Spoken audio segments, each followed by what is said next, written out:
Okay, let's start. So we'll continue to go through the chapter 4 example application using HEC-RAS.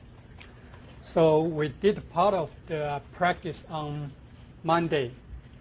So let's go ahead and open this project we did not finish. So if you go to the file, and then you can select new project or open project. So actually at the end of list, the project which you did is there already. So you can just direct click and open the project. So if you look what we did on Monday, so basically we start a new project, save at the particular driver. I ask you use the network driver. Okay, we enter the name of the project. And basically for the HEC-RAS minimum, you have to enter necessary geometry data, okay, and the steady flow data. Then you can run the model to view the results, okay. And so what we did is the geometry data first. So for the geometry data, first of all, you have to add the river network. So what we did is we added the 4 rivers and 2 ridges, upper ridge and the lower ridge, and also tributary and Butter Creek. And there's a junction sort of connects with these 3 ridges.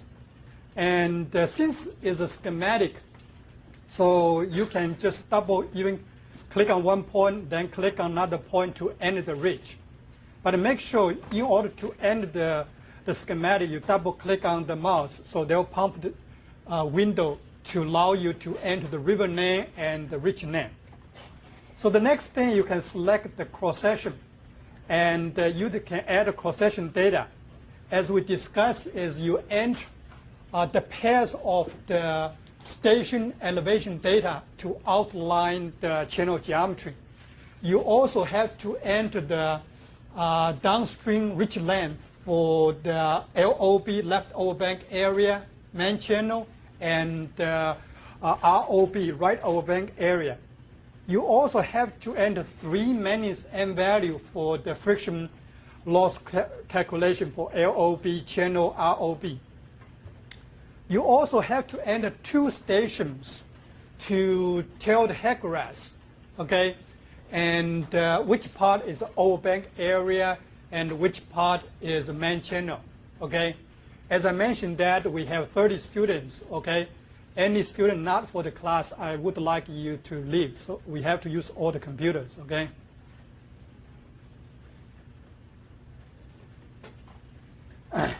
Okay. And also we had to enter the contraction and expansion coefficient. And default is 0.1 and 0.3 if we have the flow through the bridges and covers for certain expansion, contraction, and this will be 0.3 and 0.5. So you have to update that, okay? And after you enter the data for the first cross-section, and you can use the option. This is just graph to show you the information for the cross-section. Then you can use the option, if I go here, channel geometry and cross-section. It's very odd, I don't. And you can go to the option and select copy the current cross-section. Then you can go at adjust elevation, such as minus the elevation 0.1 feet, 0.5 feet from the previous cross-section. You can adjust the station by multiplier factor. So the channel areas for LOB, channel, and ROB could be narrow or could be wide, okay? And, okay, so that's what we did. And also make sure go to the file and save the geometry data. I also want to mention that, such as we have computer part exam, and you may need to save the geometry data as to different files. So you may run the model for different scenarios with different geometry data. So you need to know, go to open the geometry data, or save the geometry data, or save the geometry data as to different files. Okay. Also, we add junction data. Okay, for the junction subtle. So in essential, we just need to enter the distance, connect the up ridge, lower ridge, and from lower ridge to the tributary. And these two distances, you also can select the methods for computation, such as energy or momentum equation. Okay, so that's what we did so far. So the next thing which we have to do is steady flow data. So you can go to the edit and steady flow, or you can click on the button. So you see there's a 3 buttons in here. The first one is like a Q and it's flat. Let's talk about Q does not change for steady state. Then the next 2, one is quasi-state, another one is for unsteady. You can see the Q is function T. So we select the 4th button is give you the steady flow data. So for this particular practice, what we're going to do is we're going to simulate the 3 profiles. So you see default is 1, is up to 25,000. Okay, so let's type this, change this 1 to 3, and hit enter. So you can see that they automatically expand to 3 columns for PF1, PF2, PF3. So PF basically is for profile 1, profile 2, profile 3.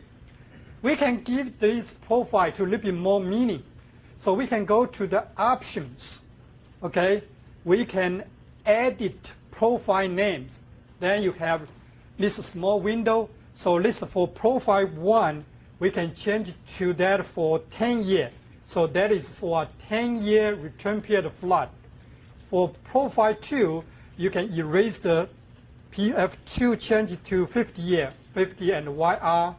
And the profile 3 is 100 year. And then, okay, so then you can see automatic update.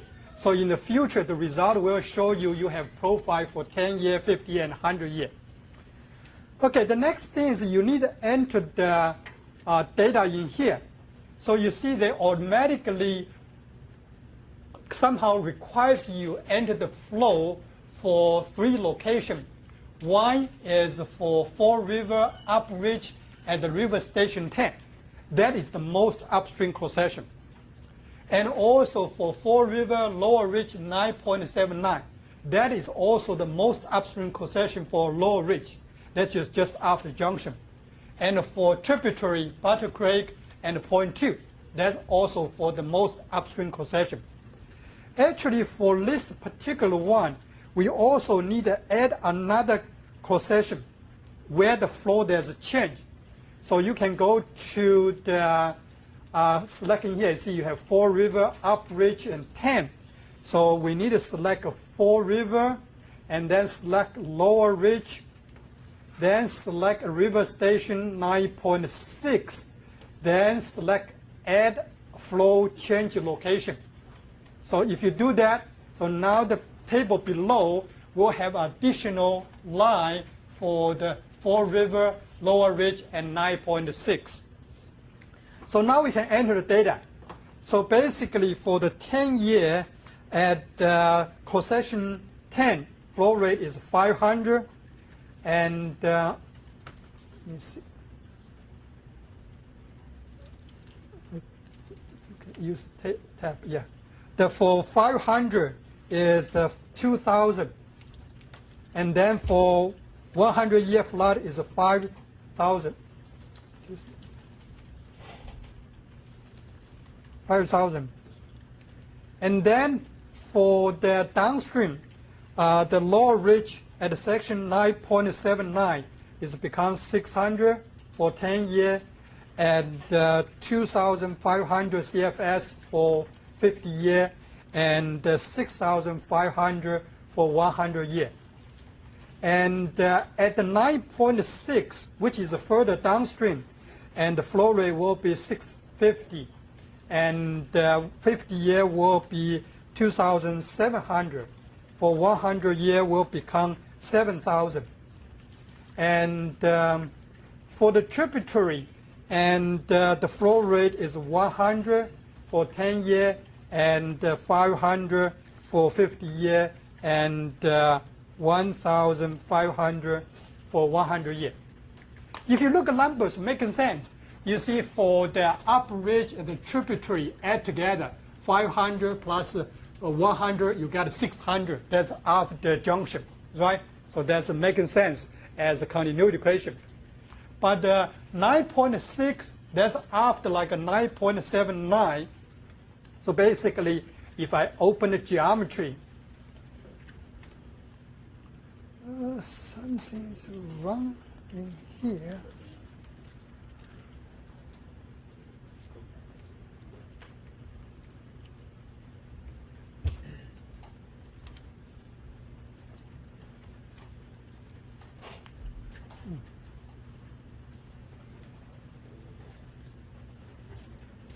I don't know.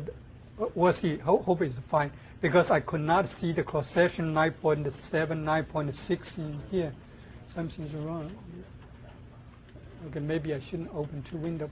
But anyway, basically is after 9.7 and before 9.6, maybe there's a tributary, add additional flow. But we don't want to simulate the profile in that small tributary.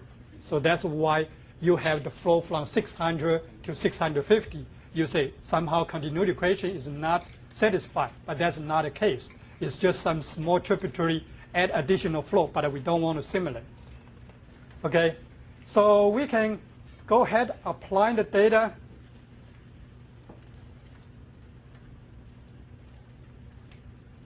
Okay. Okay, the next thing which we need to do is the ridge boundary condition. Okay, so if you click on ridge boundary condition, so you have another window. Okay, this is the exact same what we did for the spreadsheet, right? When you do a profile calculation for M1 profile, M2, S1, S2, we always ask, is a subcritical or supercritical? Where's the boundary condition? So this is the same thing we are doing. Okay, so in this example, we are going to do the subcritical profile calculation. So the boundary condition will be downstream. So if you look at a small window, they already put some information for you. Okay, first of all, we are trying to set the boundary condition for all the profile at the same time. Or otherwise, you can select the second option, set the boundary for one profile at a time. Okay, so the boundary condition is a downstream.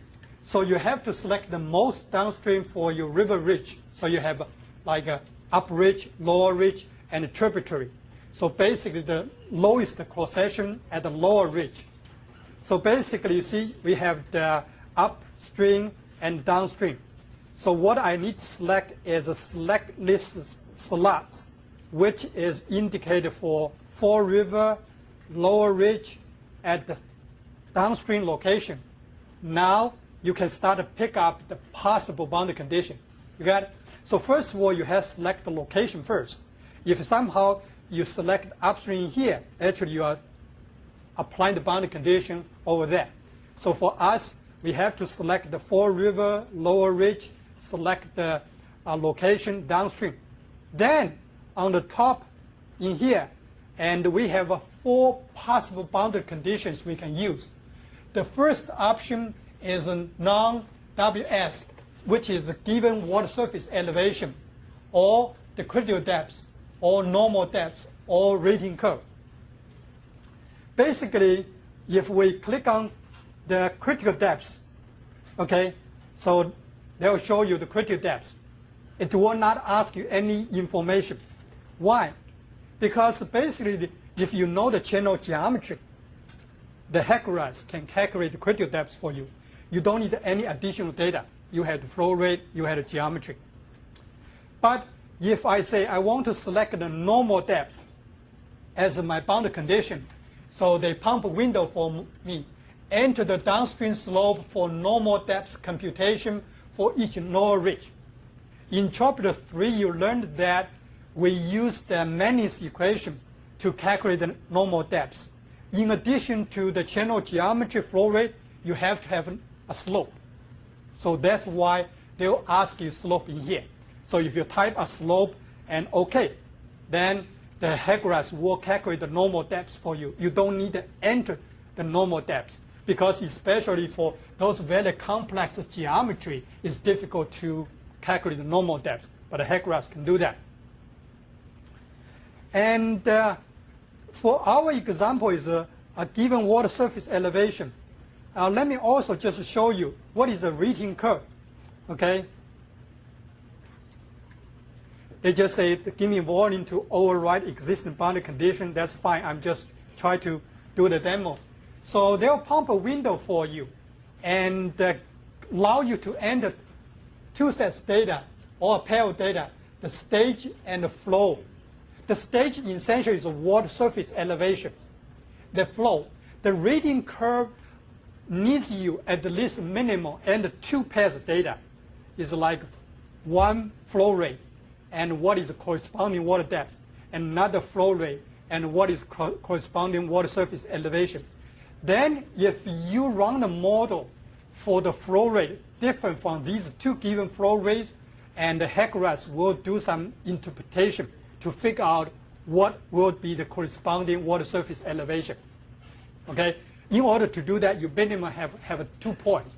If you have 2 points, you can do linear interpretation. If you have 3 or 4 points, they fit a curve, and then you can do the interpretation or extrapolation. Okay? So these are the 3 boundary conditions as a demonstration purpose. But for this example, we are going to use the first option. Okay? Excuse me, actually is not. Okay? And the first option is a given water surface elevation. So if you click on that, they'll show you the flow rates, 3 profiles. And then you can type the water surface elevation in there and click on OK. Okay? So actually for this particular example, we are using the normal depths. So let's click on the normal depths. We are enter a slope for that. The slope is a 0.0004. Okay? We are going to use that slope plus the channel geometry to allow the HEC-RAS to determine the normal depths as the downstream boundary condition. Then we click on OK. Then you can go to the file and then save the flow data. Okay? They'll just basically need you put the title over there. Okay? And they suggest you put as a 2, 10, 2, and 1% events. Okay? So basically, those are the typical terms for the hydrologic analysis. 100-year flood event, for their probability is called 1%, 1 over T. So for 10-year, 1 divided by 10 is 10% event. 50-year is 1 divided by 50 is 2% event. So that's why they use called a 10, 2, and 1% event.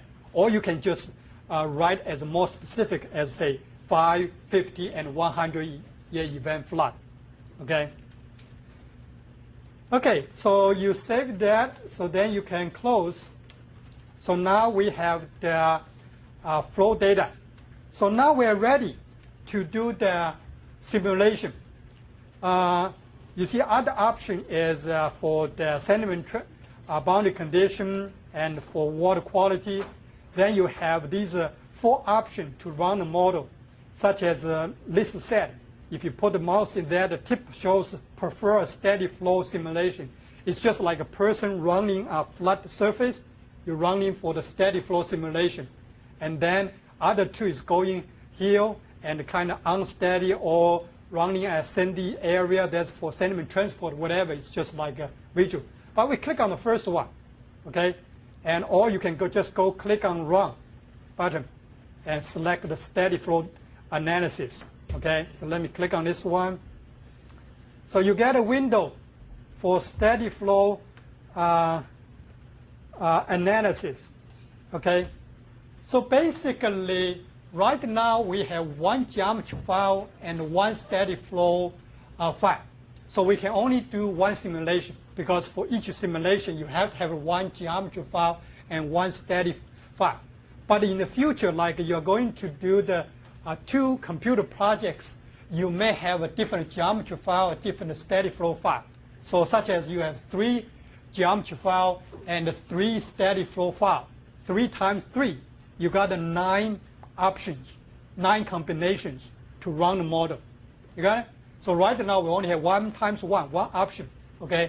And so what I'm talking about in here, if you click on this one, if you have multiple geometry files, you can select in here and form different options.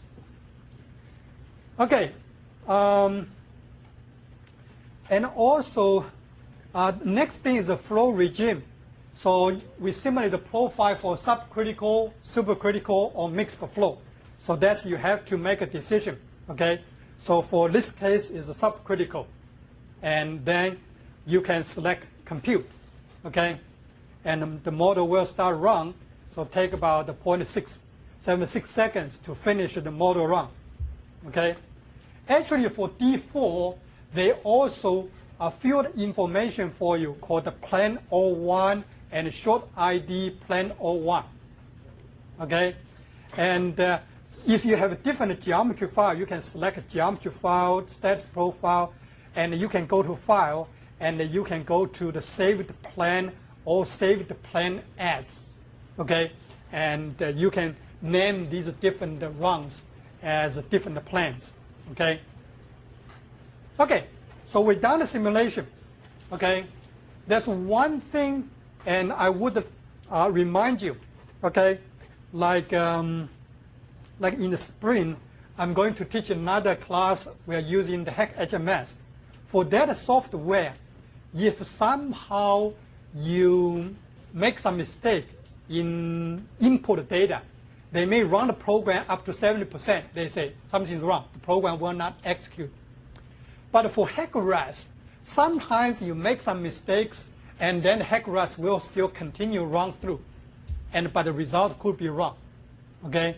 So sometimes you need to do some check, okay, and such as in here and on the run, okay, and you can let's say view. Okay, on the view you have one option over there is called summary, arrow, warning, and notes. Okay, so in this case, no warnings and no arrows, warnings, or notes. Okay, and sometimes if you click on this one, they show you multiple statements over there, and that's the location where you're looking for. Maybe there's something wrong with your data. Even though you click on the computer, it did computation for you. You got it? On the view, and then summary, arrow, warning, and notes are for you to check whether there's some errors for that. Okay. Okay. We don't have any issue, so we are ready to view the results. So there's multiple ways we can view the results, and you can look at these buttons. Like the first one in here, if you put a tick in here, is view the causation. So if I click on that, so you get window to show the particular causation. Okay, so you have the causation plot, and if you look at that, the field as the blue area. If you look at the legend, and the red dots are the bank stations, and the dark line with the field squares shows the ground. So basically, that's the bottom elevation. Okay, then you have a blue line. Is WS 10 year. So that is the water surface elevation. Above that, there's a dashed green line, is EG 10 year. The EG is the energy gradient line for 10 year. Okay, we did a simulation for 3 different profiles. So how can you see all 3 profiles? So you can go to click on the options, and go select the profiles. And then you can go select all. Now, if you click on OK, now you can see they show you the water surface elevation for 10-year flood, 50-year flood, and 100-year flood, 3 blue lines over there. So for 50 and 100-year floods, we have the water in the overbank areas. But for 10-year flood, the flow is restricted in the main channel. Okay? And also you can go to the options and select the plans. So we have one plan in here, but sometimes you have different plans. You want to make the comparison. You can go select different plans in here. Okay? And you can also go select the variables. What do you mean the variables? You see right now they plot you the water surface elevation and also the energy gradient line and also like the bank station. These are the default ones. So for example, I don't want to show the energy gradient line. I can unclick on that, then select OK. So you see you only have the water surface elevation. Okay? And let's just give you a quick one. Another one is you can go to an option called the velocity distribution. Okay? And so actually we have to do maybe for 50-year flood. Then so let me go to up profile and remove this one. Just keep one. See what happens. Okay? Then you can see the velocity in the left overbank area, main channel, right overbank area as 3 different colors, mean 3 different mean velocity in these 3 areas. Okay, but for cross-section, you can only see one profile time. If you want to see other cross-section, you can just click on different cross-section, or you just moving up, moving down. If you want to see a different ridge, you can change it to the up ridge, cross-section 10, 9.9, 9.8, and so on. Or you can select the tributary for different cross-section. Okay, so you can view different river, different ridge at different cross-section, and for different profile calculation. Okay, so that's just a quick overview in here. The next step maybe we want to take a look is the view the profile. Okay. We said what we're trying to do is to simulate the water surface profiles, right? The water surface profile shows the water surface elevation at different. So actually, this is the water surface profile for the tributary, because in the tributary we only have 3 cross sections, which we have water surface elevation. Okay, and I can change the ridge. Okay, let me do the 4 river and 4 river lower ridge. So then you have the profile for the upper ridge, lower ridge, and this line is where the junction is. So show the water surface profile, the blue line, and also the energy gradient line. Okay, they also show you this part is a 4 river up ridge, 4 river lower ridge, and this is a junction. So that's show you the profile. Okay, or I can turn off the upper ridge and add a tributary. So this shows from tributary, then through the junction, then go to the lower ridge. Okay, so these are just some quick graphic one. And the next one, I don't know.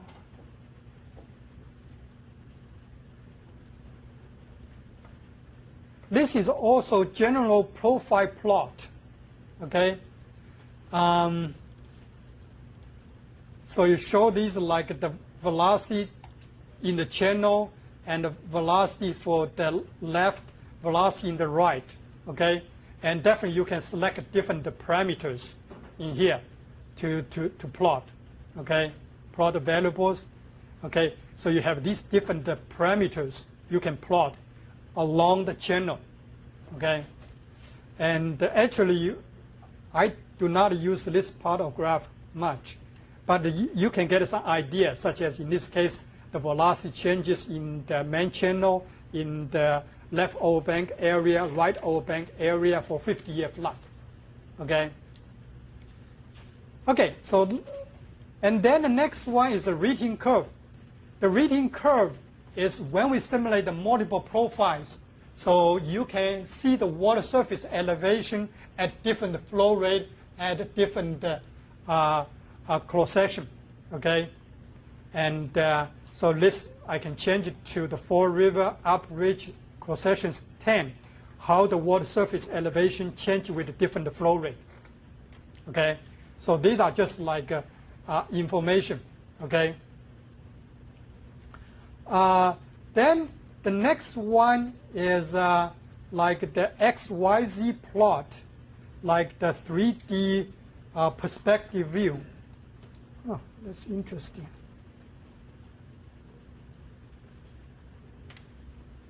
Let me load out there.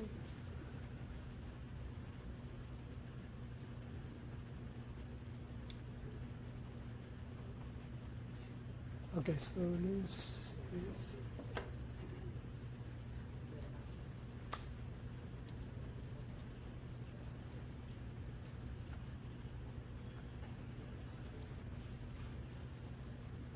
suppose to show the 3D view. Something's wrong because when I click on this button, they installed SAP, so this part of window is not showing what it's supposed to be. And if I open the PDF file, give you some idea what the perspective view is supposed to be.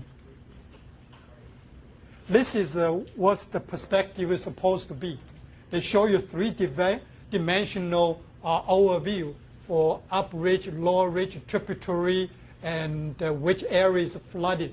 Okay, so actually this is a graphic visualization of the data. Okay, so it's not that crucial. Somehow, if it doesn't work, okay.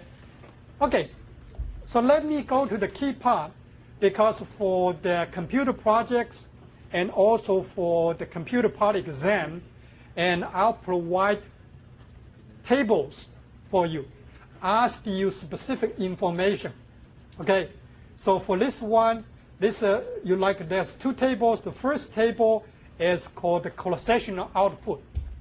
So if I ask you the water surface elevation or maybe the critical depths at upridge for the Fall River at the cross-section 9.9, then you can select the Fall River, upridge, and for cross-section 9.9, and then such as profile, I can ask you the profile, such as for different flow rate.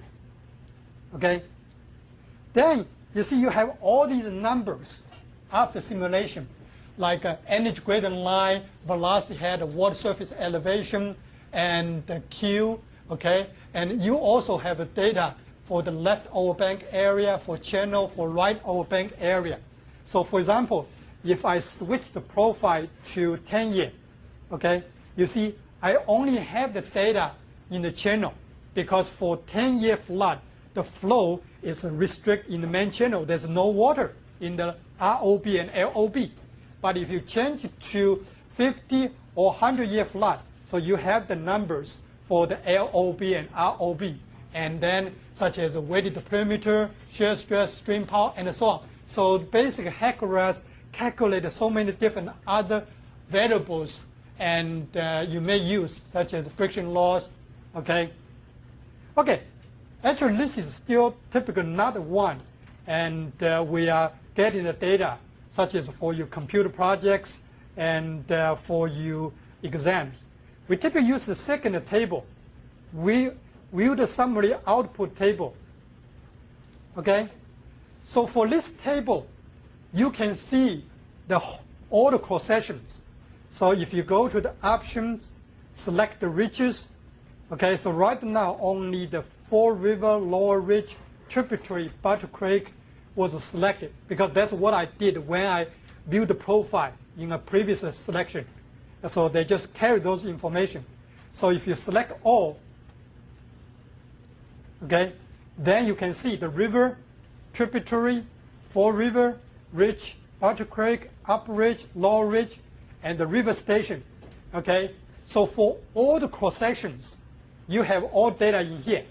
So such as a Q value, okay, and minimal channel elevation, water surface elevation, energy gradient line, energy slope, velocity in the channel, flow area, top width, and the fluid number. Okay? Because in here, if I ask you any cross-section, any ridge, you can get the number in here directly. Okay, but in here they only show you the profile for 100. If you want to show all three profiles, you can go to the options and select the profiles and then select all three profiles. Then OK. So now you see for each station, you have the simulation results for all three flow rates over there. Okay? And typically for the computer project, and this is a table, and you need to print out as a part of your result. So I can see all the simulations and all the cross-sections. And at least I can see the water surface elevation, energy gradient line, and so on. Is that clear? So we have two computer projects for HEC-RAS. One due Wednesday next week. Okay, this is a typical table you need to print out. Okay, so actually I'm kind of finished the simulation. Now I'll add some other questions we may encounter for your computer project or for your computer part exam. Okay, for example, okay, let me open. So you see in this table, the column for the critical water surface elevation is primary blank, except last cross-section, the most downstream one.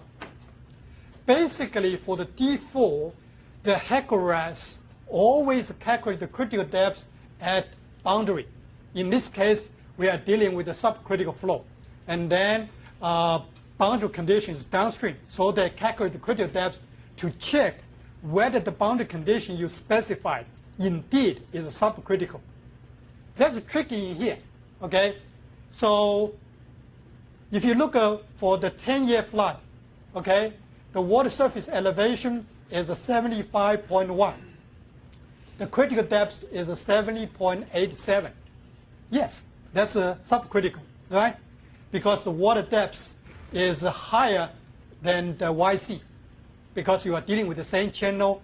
The lowest elevation, if you look at lowest elevation, is 68. So 75.1 minus 68 gives you the water depth. If you use 70.86 minus 68, give you the critical depth. Okay? If, okay, when you enter the boundary condition, you made a mistake. Instead of 75.16, you typed 65.16. So you made water depth less than critical depth, which becomes supercritical. But it still tells the computer to do subcritical flow calculation. What will the HEC-RAS do? HEC-RAS will going to take the critical depth to do the calculation for you. They take the critical depth at the boundary and to do the calculation. So essentially, all the results are wrong. You get it? But they'll still run the model. They just replace the wrong information you put there as critical depth. But as like you said, suppose it should be 75.10. You made a mistake, type 65.10. You run the model. If you don't take a look, you just write down these results. The results essentially are not correct. But the HEC-RAS will not stop you. Sometimes you need to take a look. So the next thing what I want to do is, what I'm asking you, what is the critical water surface elevation at other location? How can we let HEC-RAS to show the critical depth calculation at all the cross-sections? So let me close this part. I need to go back to the run the model. I can go to the options. Okay, if you select critical depth output options, you select that one. You can check critical always calculate. Click on that one, OK. And click on OK. Then you can select compute. Now, if I go back to my program, and now you can see the column with the critical water surface elevation are given all the numbers at all the cross-sections. Okay? You don't end up saying, I have numbers, I don't know where to find out. that's where you to let HEC-RAS report critical depths at all the cross-sections. You need to go back to run, select critical depth option. Okay, let me try another option for you. Like in the computer project we did,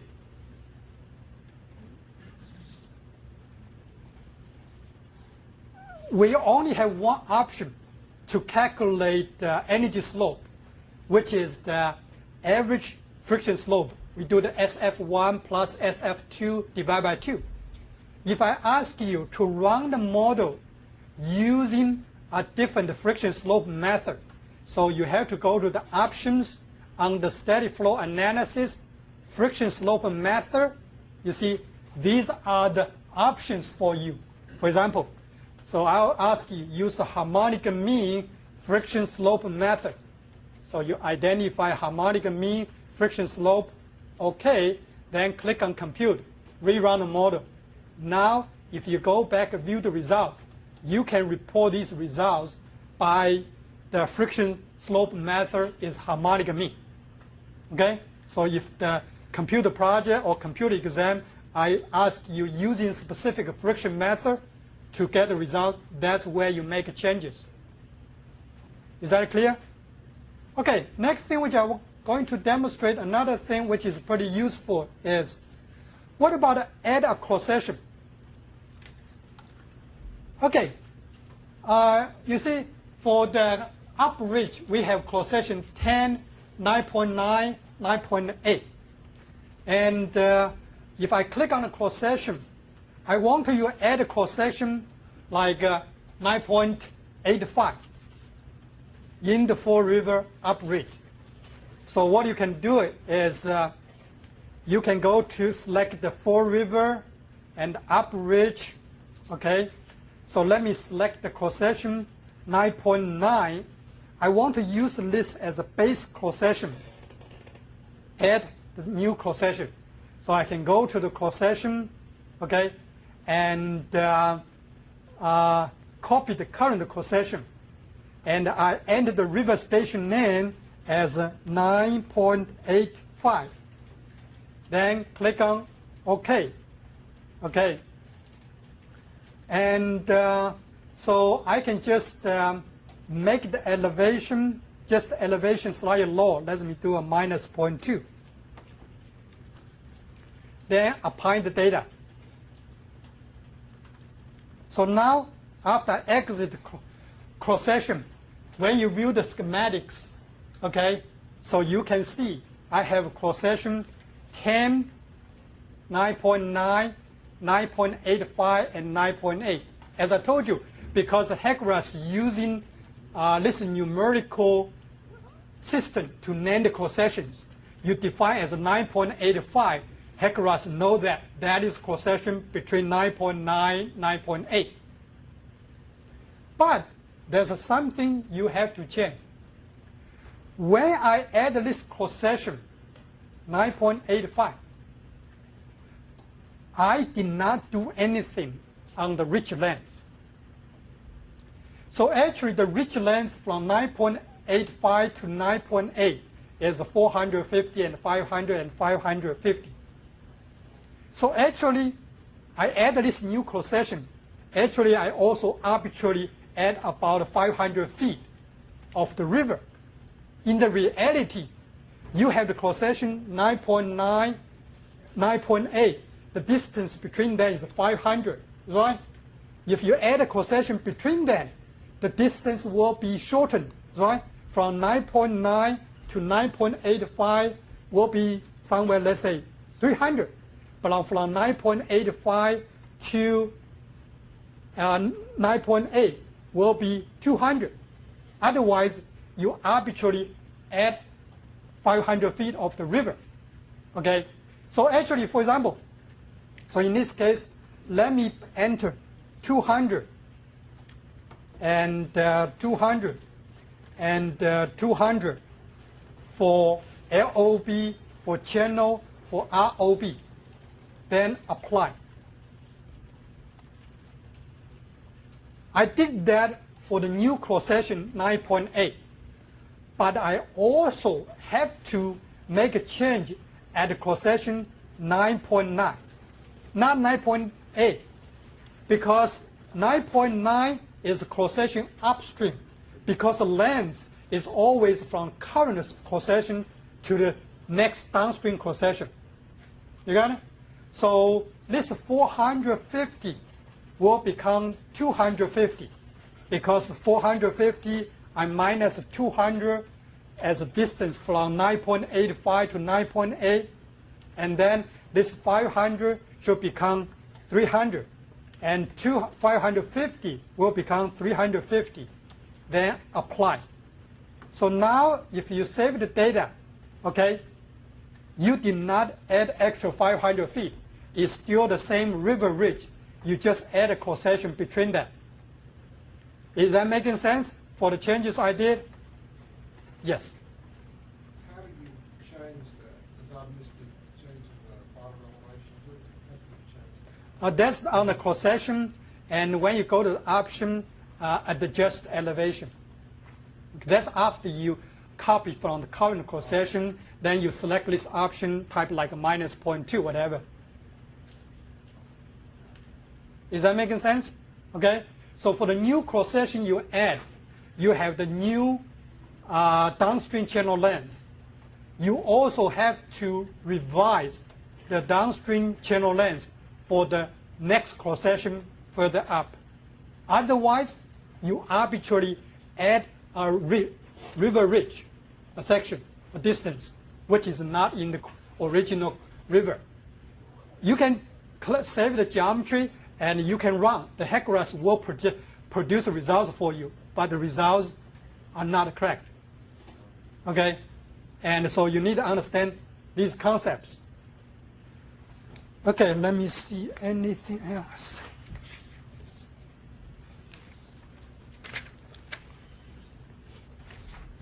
Any questions?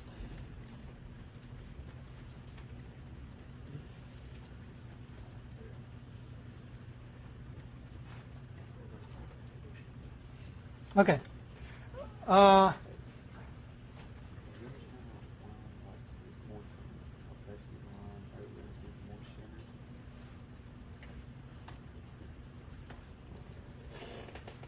Okay. Another thing, just take a few minutes, brief mention in here is like, okay, still cross-section data.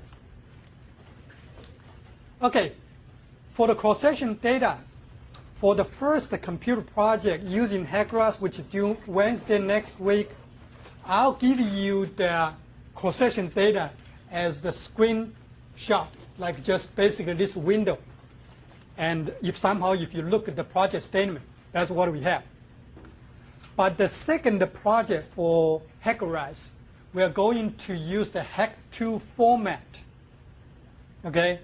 And there's two presentation files and on the course website, and give you some information how to convert the HEC-2 data to HEC-RAS data. So basically the HEC-2 is the DOS version of the HEC-RAS. So originally they entered the geometry data not using the window, just type a series number in certain formats, and then HEC-2 can read in that way. And so we'll give you some instruction about those numbers. But the primary will only need you to understand basic data from those formats is like the station elevation, the length, and then the Manny's M value and bank elevation, and so on. Okay, maybe let me also, so let me save this one. So another one is when you activate the software, they ask you whether you want to save the example files. So you can go to the open project, and then such as I have the HEC-RAS data in here. Okay, so stat example. So actually these are all different examples. Okay, and but actually like for you are going to do 2 computer projects and computer exam, our requirements are basics. Okay, but you can still also pick some examples, such as like for the first computer project, the simulation will have 2 bridges. Okay, and so you can select example with the bridges and to take a look. Okay, let me see whether we.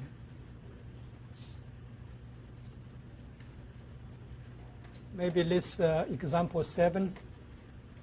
Okay, so you see we have a bridge 1 in here, bridge 2 in here, bridge 3, and bridge 4. There's 4 bridges, and for these urban areas, and so such as if you click on the bridge, okay, and let's give you the information for the